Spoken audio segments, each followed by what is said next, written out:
얼굴 피부가 처지면은 얼굴 운동, 근육 운동 한다고 하는데 이게 실질적으로 도움이 되나요? 얼굴 근육은 사실 굉장히 얇고 굉장히 많은 부분으로 이루어져 있습니다. 다른 우리의 팔에 있는 근육, 다리에 있는 근육, 이런 근육에 비해서 엄청나게 작은 근육이 엄청나게 많아요. 표정을 지어야 되고 움직여야 되는 거기 때문에. 근데 근육을 우리가 키우려면 어떻게 해야 되나요? 근육에 웨이트를 부과해야 된다고 그러죠. 추를 달고, 그래서 바벨도 들고, 그런 거를 해야 근육도 커지고 받쳐주고 힘이 생기죠. 그런데 얼굴에다 어디다 무게를 달 거예요?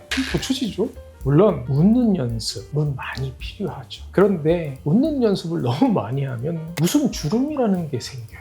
웃음 근육이 발달해서 피부를 잡아 당긴단 말이에요. 계속. 그게 오랜 기간 만들어지면 그 웃음 주름이 해결이 안 되죠. 얼굴 마사지 이런 건 기본적으로 좋죠. 림프액도 빼주고 뭐 하니까 그건 나쁘진 않지만 일부러 해야 될 이유는 저는 없다고 생각합니다.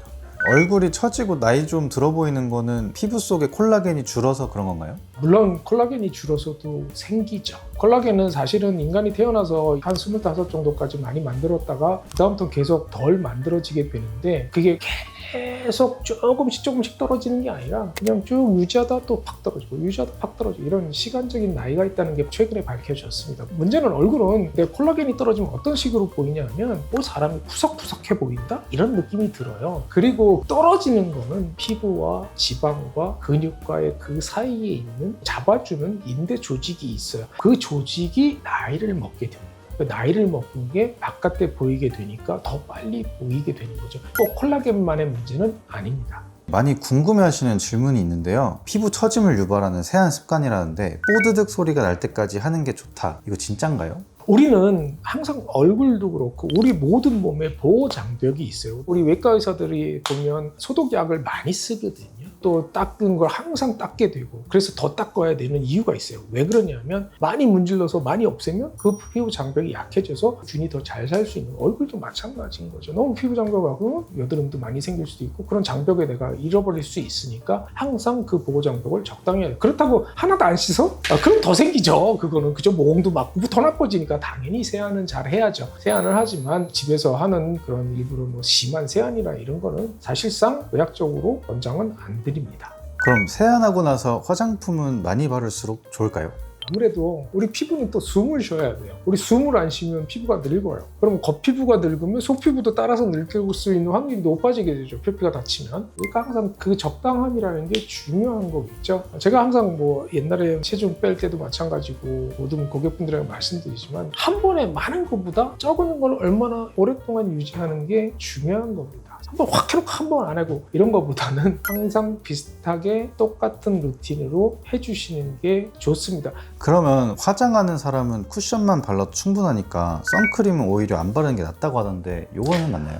일반적으로 야외 활동을 안 할 경우에는 선크림까지 일부러 더 바르고 할 생활할 필요 없죠. 왜 그러면 선크림이 유분기가 좀 많고 그러기 때문에 아무래도 피부에 숨쉬는 영향을 좀 억제를 하는 건 사실이기 때문에 그럴 필요는 없지만, 꼭 야외 활동이 필요하다 이럴 때는 선크림은 해서 자외선 차단을 해주시는 게 우리 동양인에게는 되게 중요하죠. 이미 좀 피부가 처지신 분들은 이런 습관 개선만으로는 한계가 있을 것 같은데, 원장님은 진짜 리프팅 전문가시잖아요. 어떤 시술 좀 추천하시나요? 우리가 현존하는 리프팅에 관련된 여러 시술들이 있죠. 기계적인 에너지를 주어서 올리는 레이저 리프팅이라고 하는, 레이저는 사용 안 합니다, 리프팅에는. 두 번째는 이제 우리가 실을 넣어서 콜라겐 일라스틴도 만들 뿐만 아니라 중력을 이겨내는 당기는 효과를 주는 실 리프팅이 있고, 그리고 남는 피부를 절제해서 없애버린 다음에 얼굴에 강한 조직에 고정시켜주는 거상 수술이 있는 거죠. 본인에 맞는 시술을 본인이 선택을 하셔야 됩니다. 왜냐하면 의사 당사자가 보는 얼굴하고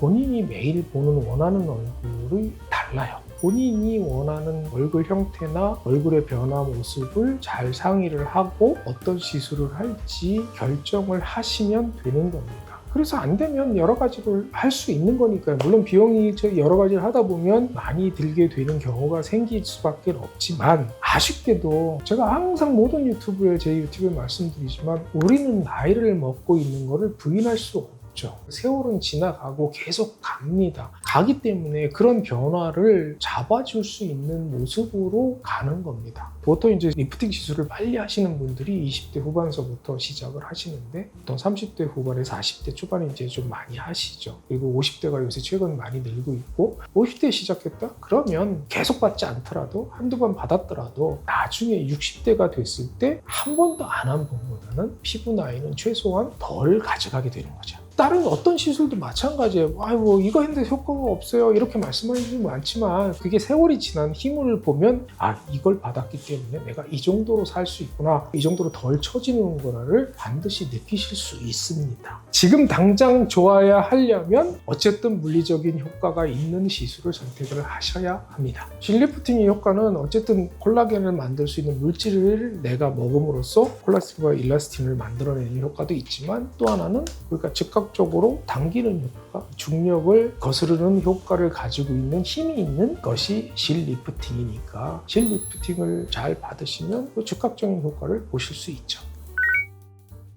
오늘은 일상생활에서 내가 나이가 들어 보이는지 그걸 일상생활에서 극복할 수 있는 방법이 알려진 것들이 있는지에 대해서 알아보았습니다. 항상 나이를 먹는다는 것을 거부하지 마세요. 나이를 먹는 것을 즐겁게 잡아가시면 덜 먹게 되죠. 항상 즐겁게 살려고 우리가 하는 이유는 있습니다. 아무리 웃음주름이 많이 생겨도 생길지언정 있는 게 처지면 훨씬 덜 하겠죠. 그 나머지는 떨어지는 현상이 나타나기 시작을 하면 사실 그냥 올라가는 현상은 없기 때문에 올라가게 만드는 여러 가지 방법적 치료를 도움을 받으시면 조금 더 젊게 조금 더 아름답게 살아가실 수 있겠습니다.